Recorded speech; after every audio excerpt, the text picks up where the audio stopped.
사랑하는 반석의 성도 여러분, 7월 2일 금요일 아까베 시간이 돌아왔습니다.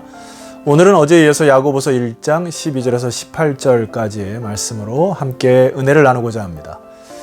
계속해서 우리는 시험에 대한 문제를 한번 살펴보고자 하는데요. 우리 시대에 참 야고보서의 이 말씀이 참 많은 도움이 되고 또 시대를 이길 수 있는 진리의 말씀이라 저는 확신합니다. 자, 어제에 이어서 우리가 시험이라고 하는 이 문제를 오늘 본문의 12절 말씀을 읽어드리고 한번 말씀을 전하도록 하겠습니다. 시험을 참는 자는 복이 있나니 이는 시련을 견디어낸 자가 주께서 자기를 사랑하는 자들에게 약속하신 생명의 면류관을 얻을 것이기 때문이라. 야고보 사도는 우리에게 시험을 참아라 이렇게 권면하고 있습니다. 이유는 생명의 면류관에 약속이 있기 때문에 그렇다는 이야기죠. 만약에 이런 약속이 없다면 우리는 시험을 참을 필요도 없죠. 그래서 우리는 인생을 살아가면서 이렇게 기도하면 안 됩니다. 하나님, 저에게 시험이 없게 하옵소서라고 그런 기도가 아니라 하나님, 많은 시험과 어려움이 있지만 그것을 능히 이기게 하시고 시험을 왔을 때 잘 참게 하옵소서, 이렇게 기도를 해야 하는 것이죠.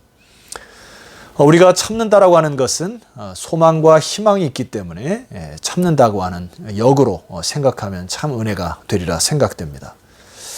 자, 어제 우리가 살펴본 시험이라고 하는 페이라스모스라고 하는 단어는 두 가지 의미가 있다고 말씀드렸죠. 첫 번째 의미는 테스트, 시험에 대한 문제고, 두 번째는 템프테이션, 유혹이라고 하는 것으로 다 해석할 수가 있습니다. 그래서 오늘 13절 말씀 보면은 사람이 시험 받을 때에 내가 하나님께 시험을 받는다 하지 말지니 하나님은 악에게 시험을 받지도 아니하시고 친히 아무도 시험하지 아니하시니라. 이거를 메시지 성경으로 읽어보면 이렇게 되어 있습니다. 하나님께서는 악에게 영향을 받는 분도 아니시며 누군가의 앞길에 악을 들이미는 분도 아니십니다. 그러니까 하나님은 악을 만들어서 악을 통하여 사람들을 괴롭히는 분이 아니시라는 것입니다. 그러니까 여기에 있는 이 시험은 유혹이라고 하는 단어로 사단에 의하여 주어진 것으로 보시면 정확합니다. 우리가 삶을 살면서 내 삶 속에 자꾸 불공평한 것들이 불평으로 입에서 터져 나온다거나, 야, 하나님이 계시다면 어떻게 이렇게 한 일이 있을 수 있어 하고 계속해서 어떤 그 한이 서린 것들이 끊임없이 솟아나온다고 하면은 이것은 사단의 유혹의 전조 증세라 보면 되겠습니다. 그래서 그 유혹을 빨리 뿌리치고 또 하나님 앞에서 시험을 참아내고 이겨내가는 여러분 되었으면 좋겠습니다. 이 사단이 주는 이 유혹에 있어서는 우리가 어떻게 대처해야 되는가를 살펴보도록 하겠습니다. 자, 14절인데요. 오직 각 사람이 시험을 받는 것은 자기 욕심에 끌려 미혹됩니다. 여기 시험이라는 단어를 유혹이라고 하는 단어로 다시 해석을 하셔야 되겠죠. 이 유혹은 두 가지에 의해서 이루어진다. 자기 욕심이라는 것과 또 미혹에 끌린다라는 단어입니다. 그러니까 사탄이 자꾸 미끼를 던져서 우리로 하여금 욕망으로 살아갈 수 있도록 만들고 조장한다라는 것입니다.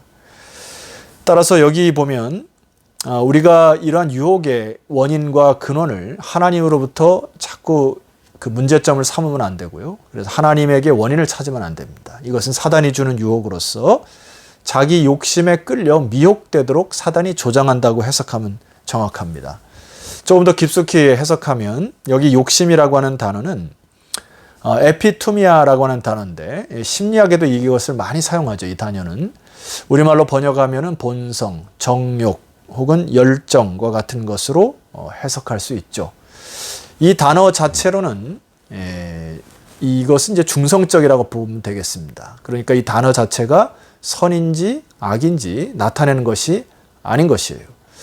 그러니까 이 단어를, 이 정욕을, 이 본성을, 이것을 어떻게 사용하느냐에 따라서 선이 되기도 하고 악이 되기도 하는 그런 것이라는 것을 여러분이 아시면 되겠습니다.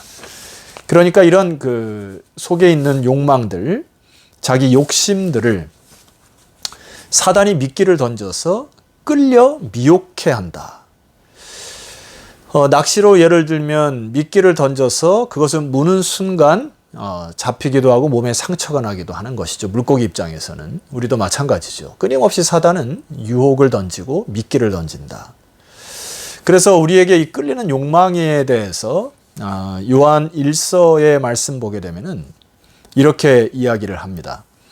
요한 1서 2장 15절 이 세상이나 세상에 있는 것들을 사랑하지 말라. 누구든지 세상을 사랑하면 아버지의 사랑이 그 안에 있지 아니하니. 이 욕망의 유혹, 미끼는 세상으로부터 온 것인데 세상을 사랑하는 순간 그렇게 된다는 것입니다. 세상을 사랑하면 아버지의 사랑이 그 안에 있지 아니하다. 아버지의 사랑은 무엇이죠? 여러분, 하나님의 사랑은 무엇입니까? 하나님의 사랑은 희생적이고 헌신적이고 거룩하고 순결하신 것이 사랑의 본성이시죠. 그것이 십자가에 다 드러났죠. 우리 인류를 그렇게 희생하고 헌신되이 사랑하셔서 아낌없이 자신의 몸을 내어주시는 십자가의 사랑을 우리는 아버지의 사랑이라 이렇게 이야기를 합니다. 그런데 우리가 세상을 사랑하는 순간 이런 것들이 깨어지기 시작하고 사랑의 결여가 있게 되는 것입니다. 사실 우리가 한 가지 예를 들면 우리가 결혼이라고 하는 문제를 생각해 봅시다. 남자와 여자가 결혼을 해서 한 가정을 꾸밀 때에도 굉장한 희생과 헌신이 필요하죠. 그래야 나보다 남을 낮게 여기고 남편이 아내를, 아내가 남편을 서로 존중하고 배려하고 또 희생하고 헌신하면 헌신할수록 그 가정에 사랑이 넘치게 되는 것이죠. 모든 것에 이것이 기초가 됩니다. 그래서 사랑하는 이제 남편과 아내가 아이를 낳을 때에도 그 아이에게 들어가는 에너지가 너무 크죠. 그렇지만 그런 희생과 헌신으로 또 다른 사랑의 가정을 만들고 평화와 하나님 원하시는 아름다움을 만들어가는 그것이 가정의 기본 원리죠. 그러나 여러분, 동성애라는 것을 생각해 봅시다. 동성애는 아기를 낳는 수고도 없게 됩니다. 그리고 남편이 지어야 할 책임도 지지 않아요. 아내가 감당해야 될 여러 가지 삶의 무게도 지지 않습니다. 그냥 그것은 욕망에 끌린 것이라고 보면 되겠어요. 사랑의 육적인 욕망에 끌려, 이성에 끌려 온전한 가정을 이루지 못하는 사랑의 결여라고 보면 되겠습니다. 그래서 그것은 굉장히 정욕적이라고 생각되어지는 것이죠. 세상을 사랑하면 우리가 온전한 가정을 이루는 것도 굉장히 어렵게 되어지는 현실 속에 맞닥뜨리게 되어 있습니다. 요한일서 2장 16절에는 세 가지 끌림에 대해서 이렇게 얘기합니다. 이는 세상에 있는 모든 것이 육신의 정욕과 안목의 정욕과 이생의 자랑이니 다 아버지께로부터 온 것이 아니요 세상으로부터 온 것이니라. 자, 이것은 세상으로부터 온 것이기 때문에 사탄이 우리 인간들을 그렇게 미끼로 유혹한다. 첫 번째는 육신의 정욕, 육신의 욕구를 충족시키기 위해서 살아가는 것이죠. 예를 들어서 배가 고프면 배 부를 때까지 혹은 더 배가 부를 때까지 계속해서 먹어야 되거나 더 과욕하거나 다른 사람 것을 빼앗을 때 육신의 쾌락을 통하여서 그것을 계속 추구할 때 이것을 정욕이라 하는 것이죠. 안목의 정욕은요. 우리 인간은 이제 보여지는 한계점에 있습니다. 눈을 갖고 있기 때문에 이 세상의 것들을 보면서 살아가게 되어 있죠. 그러니까 하늘로부터는 아름다운 것들을 보지 않으니까 눈에 보여지는 모든 것들의 마음을 빼앗기는 것이죠. 그래서 내 눈에 좋게 보이는 것, 겉으로 꾸미는 것에만 마음이 빼앗기면 그것이 정욕으로 흐르게 된다는 것입니다. 세 번째는 이생의 자랑인데 사실 우리가 누렸던 많은 것들은 이 세상에 제한된 것이죠. 예를 들어서 학력이라든지 내가 갖고 있는 집이라든지 내가 이뤘던 스펙이라든지 여러분이 갖고 태어났던 미모라든지 뭐 이런 모든 것들은 이 세상에 근거하는 것인데 이것을 자랑하는 순간 계속해서 그 자랑을 통하여 우리는 유혹에 미끼에 물려 다른 인생 또 어려운 인생을 살아가게 된다라는 것이죠.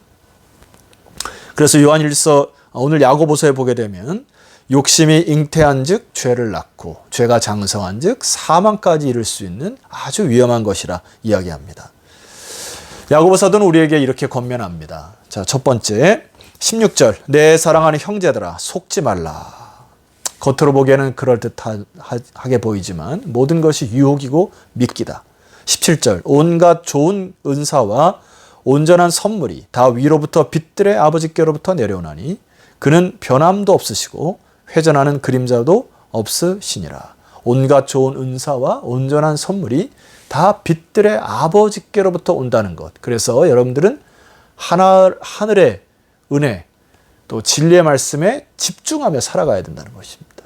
왜냐하면 우리 하늘의 아버지께서는 변함이 없으시다. 한번 말씀하신 것은 번복하지 않는 분이시고 그 다음에 회전하는 그림자도 없으시다라고 하는 의미는 뭡니까? 빛과 어둠은 인간에게 다 있지만 하나님은 어둠이 없으신 분이시다. 늘 빛으로 역사하신다. 그래서 그 하나님께 집중하라는 것입니다. 그래서 하나님 우리를 택하여 18절 그가 그 피조물 중에 우리로 한 첫 열매가 되게 하시려고 자기의 뜻을 따라 진리의 말씀으로 우리를 낳으셨느니라. 우리는 이 세상의 정욕에 취하여 살아가자 할 일이 아니라 그리스도의 첫 열매에 이어 첫 장자에 이어 우리를 다시 낳으셔서 이 세상에 하나님의 자녀로 또 믿음의 진리를 붙드는 자로 살아가도록 우리를 낳으신 존재라고 하는 거. 그래서 여러분 하나님의 지혜와 위로부터 오는 것들에 집중하는 여러분 되었으면 좋겠습니다. 그래서 예수님도 그렇게 얘기하지 않습니까? 주님께서 가르쳐 주신 기도 중에 시험에 들지 않게 기도하라 했습니다. 성령에 깨어서 늘 기도함으로 이런 유혹에서 벗어날 수 있도록 성령을 의지하여 기도하는 여러분 되었으면 좋겠습니다. 자, 마지막으로 잠언서 6장 27절 말씀 보면 사람이 불을 품에 품고야 어찌 그의 옷이 타지 아니하겠으며 불이 있는 곳에 가면 옷은 타게 되어 있습니다. 내가 마치 손가락을 불에 넣으면 이 손가락이 불에 타게 되어 있어요. 불에 가까이 있으면서 불장난을 하면서 주님 불에 타지 않게 하옵소서라고 하는 기도는 어울리지가 않아요. 우리는 그 죄악의 불과 같은 자리에서 피하셔야 되는 것입니다. 자, 디모데후서 2장 22절 너는 청년의 정욕을 피하고 주를 깨끗한 마음으로 부르는 자들과 함께 의와 믿음과 사랑과 화평을 따르라 했습니다. 우리는 정욕을 피하여야 하죠. 그리고 믿음의 공동체, 참 하나님의 나라를 위해서 열정을 다하는 사람들과 함께 의와 믿음과 사랑과 화평을 따르는 이런 거룩한 믿음의 공동체로 나아가시기를 소망합니다. 성도 여러분, 수많은 시험과 시련과 역경 그리고 유혹이 있을 거예요. 그러나 시험이 없게 기도하는 것 아니고 시험이 다가올 때 잘 참아내시고 또 주님과 함께 이겨내시고 또 믿음의 공동체들과 함께 의와 사랑과 화평과 또 믿음을 따르는 저와 여러분 되시기를 주의 이름으로 축원합니다. 기도드리겠습니다. 하나님 아버지 감사합니다. 우리로 하여금 때로 시험을 허락하셔서 저희로 하여금 더 연단케 하시고 사단의 존재를 통하여 저희들의 수많은 유혹을 통하여 또 그것을 그리스도의 이름으로 벗어나고 또 이길 수 있도록 허락하신 은혜 감사합니다. 이 방송을 듣는 모든 주의 백성들이 시험을 잘 참아내는 믿음의 백성 되게 하시고 하나님을 따르는 자들과 함께 의와 믿음과 사랑과 화평을 좇는 믿음의 사람들이 되게 하옵소서. 예수 그리스도 이름으로 기도드렸사옵나이다. 아멘. 자, 성도 여러분, 내일 아침은 주말이겠는데요. 주말에 야고보서 1장 19절 이하로 다시 찾아뵙도록 하겠습니다. 내일 뵙겠습니다.